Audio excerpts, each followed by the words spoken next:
Disclaimer: any and all names, companies, and important information will be withheld due to privacy and safety reasons. Hello there, Loud here. So, it's a new year, and I thought it'd be interesting to look back on 2024 and see what stood out. And I gotta say, one of the most memorable things that happened to me was also the worst thing that happened to me this year. And since I made a video about injuries I've had over the years, I consider this a follow-up. And with that, I'm also putting a warning in because I do have photos and I may be detailed in my description of the aftermath. So be warned, it might be unpleasant. So this incident happened in October on a weekend. I had gotten up early because I had to go to a tournament for one of my clubs in college. It's a trivia club sort of thing. And I was thinking about asking my dad to drive me because I saw that a light was on in his room. I checked it, and it was just the overhead lights for his plants. My dad was still asleep, and I decided not to wake him up. I got dressed, had my coffee, and left to get to the college in time for the tournament. Everything was the same as usual so far, walking and listening to music. Finally, I made it to my last crosswalk. Let me set the scene. I was at a pedestrian crosswalk that had a traffic light system nearby. The crosswalk I was on was one of those where you press a button and yellow lights flash to let cars know you're crossing. And I found this out later. The speed limit on this street was 40 miles per hour. Anyways, I looked both ways. Everything seemed good. I pressed the button. I took 3 steps, and then I suddenly felt something hit my hip. I blacked out until I felt myself faceplant onto the street. It took a second or two to get up, and meanwhile the man who hit me had gotten out of his car and was asking if I was okay, apologizing, saying he didn't see me. I said I was pretty sure nothing was broken. I looked around, seeing my stuff had scattered. I had brought a tote bag with me, but nothing had left it. The stuff that scattered was my glasses, my earbuds, still playing music, and pieces of a necklace of mine that had broken from the impact. The man gathered my glasses and the remnants of my necklace while I grabbed my earbuds. One flew quite a bit, so while I was getting it, I reached my hand towards my face, looked, and audibly said, "Yep, that's blood." Now, for this next thing, I'll admit that it is ridiculous. My only defense is that I was in a state of shock and not thinking clearly. You are free to make fun of me for this. My family kind of does, though not often, only when it's brought up. As I made my way back, I examined the front of the man's car and said, "Oh, I'm glad my hip didn't dent your car." I genuinely don't know. Another car had stopped and came to see if they could help. The lady from the other car asked if I wanted an ambulance. I said no for personal reasons I won't get into here, but I said I'd call my dad. I got my phone from the tote bag, texted the group chat for the trivia team that I couldn't be there due to getting hit by a car, and I called my dad. Now imagine this. You're woken up at 8:30 in the morning by a phone call from your child, and the first thing you hear when you pick up is, "Papa, I'm sorry I got hit by a car. Can you please come here?" In a shaky, shell-shocked voice. I can only imagine the feeling, and that was my dad. After I got off the phone with my dad, one of the staff supervisors came up. The trivia team initially thought I was joking when they got my text, but it was a quick realization that I wasn't. So they came out to see if I was okay. The adrenaline mixed with the shock resulted in my legs violently shaking, so we went over to a parking lot next to us so I could sit down. At this point, the man's son-in-law drove over, either having heard about it by the man or he saw it. I'm not quite sure. He grabbed an old t-shirt from his car and went to find a way to soak it so I could hold it to my face because I was still bleeding and it was getting on my clothes. My dad called me back because he was having trouble finding out where I was. I relayed my location with the help of my teacher, and my dad was confused about why I was over there. I told him that this was the only crosswalk on the route that connected to the college. That baffled him. My dad drove up, the man's son-in-law came back with the t-shirt soaked, Papa got the rundown from my teacher, the man, as well as getting the man's information because he was most certainly going to be on the hook for medical expenses, which he didn't protest. I got in my dad's car while he was talking to the man, and we initially went to our local urgent care, but when we got there, we explained what happened. The receptionist said that they don't really handle car accidents, and if they did see us, we would have been charged an upfront fee of $500.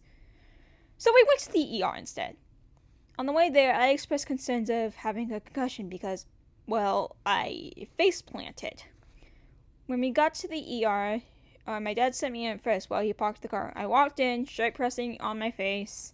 The receptionist took a look at me, got the basics down. While I was trying to answer questions because I was still shell-shocked and not thinking the clearest, my dad came in and took over the questioning. And I was quickly seen, and the nurse took all the data needed and asked what happened. I explained. He asked if I wanted to call the police. I wasn't sure just yet, so he said that was fine, and while I figured that out, he would get the doctor. My dad and I talked, and eventually I decided to cover all bases and call the police. So we called the nurse back in, told him to call the police, and the doctor came in soon after. I relayed the story to him. He examined my wounds. I had a curved laceration on my nose, and my bottom lip had burst open with like a small flap towards the center, as well as like a small scrape on my left cheek. I don't have any pictures of the injuries of day of because it didn't occur to me, and I didn't ask for the photos the officer took when the police came because, again, it didn't occur to me. I do have a photo of the day after, though. Anyways, the doctor said I need stitches for my nose and lip, and they'd have to do x-rays and CT scans to make sure there was no internal damage, which I wasn't feeling due to the adrenaline. One thing I'd like to mention is that my legs were shaking a lot, and every time I got to stop it up, I'd have to explain the situation, and my legs would start shaking again. When I noticed the pattern, I turned to my dad, pointed it out to him, and was like, "Trauma?" And my dad just nodded and was like, "Yep, that's trauma." I was also seemingly pretty calm for the majority of the situation, probably mainly due to shock. Again, still not fully processing what happened, but also this tends to be my coping mechanism for high-stress situations. My emotions just kind of shut down. It's not like I don't feel anything at all, but it's like muffled. The doctor did the stitches first just to take care of the immediate injuries.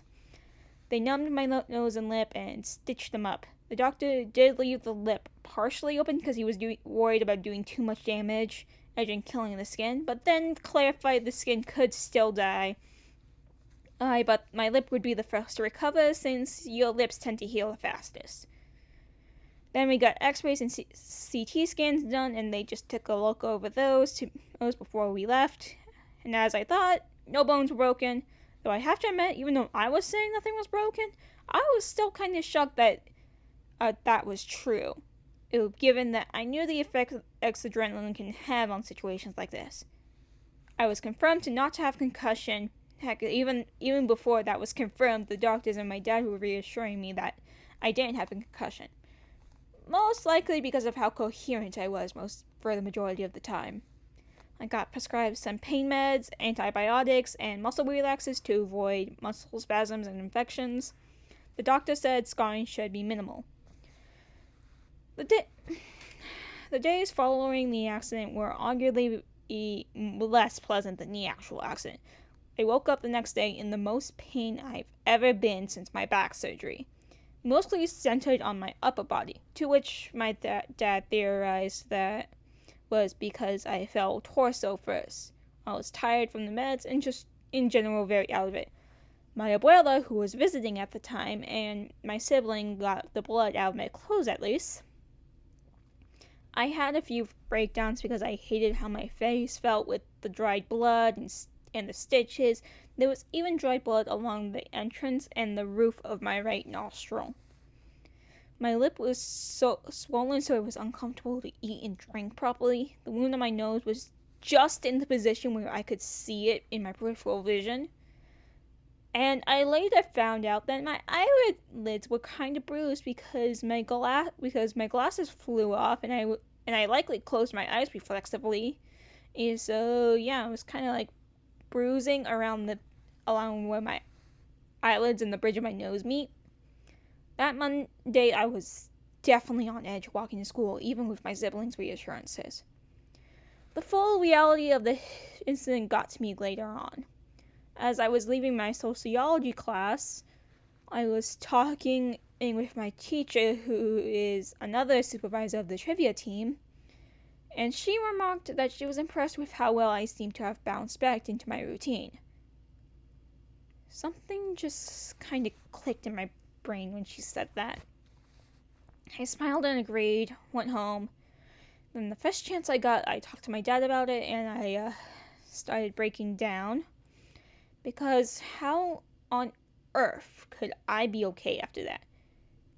If one thing had gone differently, I could have been a lot more seriously injured, or I could have died. And the fact I got lucky enough to get out of that situation with just 2 lacerations on my face is honestly both comforting and horrifying. A week later, I got the stitches out in my nose out. Oh, and my lip, not my lip, because the stitches were inwards and the threads were with like those threads that dissolve over time. And eventually the scabs came off. The scars are not that noticeable unless you know what you're looking for, especially with the one on my lip, though that's by far the most uncomfortable scar I've had because, again, it's on my lip. Once we got all the billing information, my dad and I went to the office for the man's insurance, basically just to get the whole thing resolved. I personally wanted to avoid a legal case if at all possible. The receptionist asked me about the car I was driving, and when I said I was walking when it happened, I swear I heard her mentally go, "Oh shit," and then a louder mental, "Oh shit," when I specified it was at a crosswalk. In reality, I think I just noticed the change in tone of her voice. We gave them all the billing information, the number for the police report. They told us the numbers I could expect a call from as they tried to get things sorted and paid.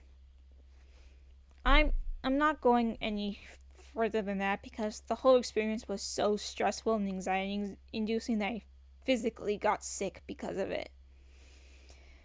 I'm doing better now, but I'm definitely a lot more cautious when crossing the street after that. I truly hope no one has to deal with something like this because this was way too much for me to handle. I'm grateful my dad was able to help me out, and I acknowledge that I got lucky in this scenario and that it could have been so much worse. The man was nice, he did seem apologetic, and my dad said he was an older dude, so I don't think he was texting and driving. I think I'm going to end it here. This isn't so much funny as more of a cautionary tale or something. I'm not sure what, but I'm sure it'll be good to get it off my chest.